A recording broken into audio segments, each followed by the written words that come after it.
Nesse bloco, eu queria começar falando um pouquinho do cinema, mas eu queria mesmo era falar da exposição que está acontecendo no CCBB do Rio de Janeiro, mostrando os 60 anos de carreira do Lima Duarte. Começa que ele me trouxe uma coisa linda, olha, que é o programa da exposição, que é a carteira de trabalho do Lima, não é? E aqui está o menino, mostrou para mim, Melo? E olha só que barato, é de verdade, é a réplica mesmo. Olha, carteira profissional, garoto de 17 anos. Com uma gravata. Com uma gravata emprestada, provavelmente, né? Para ele fazer a Lima Duarte, profissão ator. A exposição ficou em julho, e de 29 de julho a 16 de agosto em São Paulo, e fica aqui no Rio até o dia 20, ou seja, até domingo. E tomara que viaje muito, né? Porque mostra toda a tua carreira com detalhes, os filmes, né? Entrevistas. É muito bacana. Bom porque tem filmes aí que eu acho que teriam merecido uma atenção um pouco maior do público, do espectador. Eu gosto de falar desses diretores, queridos amigos. Por exemplo, quais Joaquim filmes? Joaquim Pedro de Andrade fez filmes tão lindos, e para esse filme aí não se atenta muito, que é A Guerra Conjugal, baseado em contos do Dalton Trevisan, que eu acho um autor maravilhoso, né? Maravilhoso. Você tem fé? Não muita. Você quer vingança? Esse Guerra Conjugal é um filme bem importante. Você fez muitos, você disse que fez 57 novelas, né? É. Tem muitas minisséries. Muitas. E quantos filmes, você lembra, você sabe? 32 ao 32 todo. filmes. Mas aí só tem 28, né? Sim, mas porque vai do Eu, Tu, Eles, passa por Guerra Conjugal, o Rei Pelé. O Rei Pelé. Esse O Rei Pelé é interessante porque é um filme ele é a história do Pelé, diz o Pelé que contou a história, que é real. Foi dirigido por um argentino chamado Carlos Hugo Christensen, que morreu ano passado, aos 100 anos de idade. E o roteiro é do Nelson Rodrigues. Olha, que bem, falando em Nelson Rodrigues, você fez os Sete Gatinhos. Fiz os Sete Gatinhos, que também é do Nelson Rodrigues. Mas o roteiro do Rei Pelé é bem rodriguiano. É? Eu faço um jogador de futebol fracassado, e vem quando o Pelé conta, o Pelé, e tem isso no filme, que ele vinha de Bauru para Santos, veio de trem, né? E era um criolinho, né? 16 anos, 15, 16. E ao lado dele vinha sentado um sujeito. Aí passaram por um campo de várzea, havia um jogo de futebol, ele ficou olhando atento o jogo. O sujeito perguntou para ele: você gosta de futebol? Ele disse: gosto muito. Futebol é uma desgraça. Ele disse: eu vou jogar no Santos. Uma desgraça, vai ser desgraça da tua vida. Futebol vai te desgraçar. E mostrou a perna dele está toda quebrada, toda torta. Eu era jogador, olha o que fizeram comigo, hoje eu sou um fracasso. Coisa de Nelson Rodrigues. E quando o Pelé voltou da Copa do México, em 1962, onde ele teve uma lesão bastante grave, esse sujeito marcou muito a vida do Pelé. O Pelé voltou dispensado, porque ele fez só um jogo contra o México, teve aquela distensão e foi dispensado. Quando ele chegou em Santos, tinha uma aglomeração na frente da casa dele. Era um sujeito morto, na frente da casa. Aquele sujeito. E cobriram, o cara estava morto, cobriram com o jornal e a manchete: Pelé inutilizado para o futebol. Coisa de Nelson Rodrigues. Coisa de Nelson Rodrigues. Né? Nelson Rodrigues. E você passeou aqui pelo João Ubaldo, fez Sargento Getúlio. Né? Você também teve, digamos assim, além do talento, uma certa sorte, né? Para fazer autores, né? Muito grandes, roteiristas e adaptações muito boas. E o Sargento Getúlio é maravilhoso. Eu gosto muito do filme também. Osmicê, tem ambientes em Aracaju, hein? Coisas, gente a seu favor. Ei, não gosto desse serviço. Levar preso a vexame.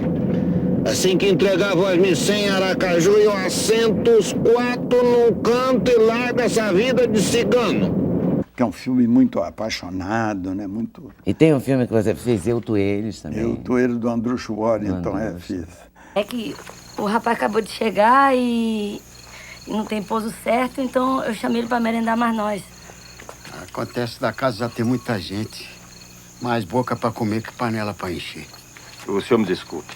Foi sua esposa que ofereceu. Eu, por mim mesmo, não gosto de incomodar ninguém. Mas acontece da minha esposa ter um coração maior do que as posses.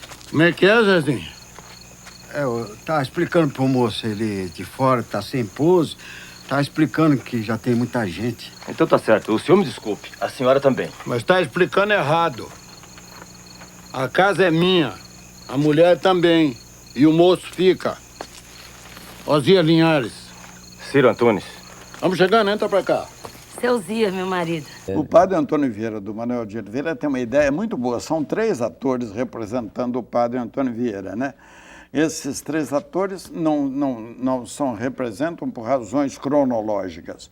Um interpreta a juventude do padre Antônio Vieira. O padre Antônio Vieira veio para o Brasil em 1600 e pouco, né? Ele foi matriculado no Colégio dos Jesuítas, na Bahia, esse é o padre, para as primeiras letras, né? E ele revelou-se uma capacidade tão grande para a catequese que ele ergueu de Salvador para cima, por 2.000 quilômetros, em 1600, ele ergueu 16 igrejas e ensinou o catecismo em 7 línguas diferentes. Era um gênio, né? E com 17 anos, ele já era, 18 anos, já era professor no Colégio dos Jesuítas.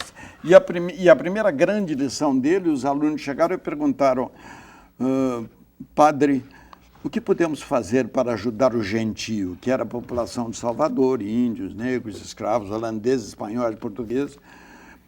E ele teria dito, aprende a língua deles. Ou seja, você não ajuda ninguém se não dominar o universo cultural dele. Essa é uma grande lição. Então, o primeiro intérprete interpreta esse homem que descobre o outro, recém-vindo da Idade Média, né? Onde os homens eram todos assim, para cima. Veio a Renascença e o homem olhou de lado. Quando o homem olhou para o lado, descobriu o outro, que é a grande descoberta humana. E quando ele descobriu o outro, ele se preocupou com o universo cultural dele. E começou. Então, este personagem do Manuel de Oliveira, este padre Antônio Vieira, interpreta a descoberta do outro. E depois vem um outro ator, Luiz Miguel Sintra, que vai para a Europa falar dessa descoberta, do que ele descobriu, do que era o outro para ele. Tanto que a rainha Cristina, essa da Suécia, que se vestia de homem, se apaixonou pelas ideias dele, que abdicou do trono, abriu mão do protestantismo, converteu-se ao catolicismo por causa do padre Antônio Vieira, esse homem. E a mim coube interpretar a paixão do padre Antônio Vieira, porque ele era um homem de atividade política muito exacerbada, e ele brigou lá com o rei de Portugal e disse, olha, eu quero voltar para a minha terra, morrer entre os negros e os índios, e voltou aos 60 anos de idade para o Brasil, para morrer, mas viveu até 90 quase. Então, a morte dele foi pouco. Primeiro ele perdeu as pernas, depois os braços, depois não enxergava mais, não ouvia mais, mas o cérebro continuou vivo e vital, como o do padre Antônio Vieira. A mim coube interpretar, então, a paixão dele. Esse é um detalhe muito sutil do filme.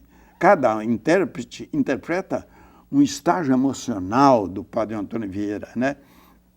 Então, e não cronológico, tinha 20 anos, tinha 18, não. Interpreta a descoberta, o divulgador da descoberta e o apaixonado pela descoberta. Você começou primeiro no cinema? Porque eu falei que a primeira novela foi de 51, mas agora eu estou olhando que o primeiro filme foi de 49. Não, eu comecei em 1946 na Rádio Tupi de São Paulo. Aí como que é? Locutor, radioator? Técnico de som. Técnico não podia de som. falar, porque eu cheguei em São Paulo num caminhão e dormia embaixo do caminhão, no Mercadão em São Paulo, que era perto da zona. Na Rua Imorés e Rua Itaboca, que era a zona do Meretrício em São Paulo. Em 1946, logo depois da guerra, quando meu avô abriu mão da nossa guerra particular, eu me puseram em cima do caminhão e eu vim para São Paulo.